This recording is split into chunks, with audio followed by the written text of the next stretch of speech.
Admission এবং জবের জন্য যারা ইংরেজির প্রস্তুতি নিচ্ছেন তাদের জন্য প্রপার নাউন নিয়ে আজকের আমি আপনাদেরকে একটি প্রশ্ন বোঝাবো।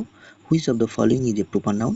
এখানে সঠিক উত্তর কোনটি? তার আগে আমরা যদি ব্যাখ্যাটা পড়ি তাহলে আপনারা এটা বুঝতে পারবেন যে কোনটা প্রপার নাউন। এখানে খেয়াল করুন, ক্যাপিটাল লেটার যুক্ত একটি নির্দিষ্ট ব্যক্তি, বস্তু, স্থান ইত্যাদির নিজস্ব নামকে প্রপার নাউন বলে। উদাহরণস্বরূপ বলা যায় Bangladesh, Karim, Rabindranath, Dhaka, the Padma, Rome, Africa, New York, etcetera. অর্থাৎ ক্যাপিটাল লেটার যুক্ত যে কোনো স্থান, ব্যক্তি বা কোনো বস্তুর নামকেই মূলত প্রপার নাউন বলে। এখানে তাহলে সঠিক উত্তর কোনটি? আপনারা দেখতে পাচ্ছেন রবীন্দ্রনাথ। এবং এই প্রশ্নটি আপনারা সমাধান করে কমেন্টে জানাবেন। Which of the following nouns is not a proper noun? এই চারটার ভিতরে যেটা সঠিক আপনারা সেটা উত্তর কমেন্টে অবশ্যই জানাবেন। আর আমার পেজটি এবং আমার চ্যানেলটি যদি সাবস্ক্রাইব দিয়ে রাখেন এবং কমেন্টে যদি জানান আরও কী ধরনের ভিডিও আপনারা চান, তাহলে আপনাদের অ্যাডমিশন প্রিপারেশন এবং আপনাদের জবের প্রিপারেশনের জন্য সমস্ত ইংরেজি সাপোর্ট আমার কাছ থেকে পাবেন। ধন্যবাদ।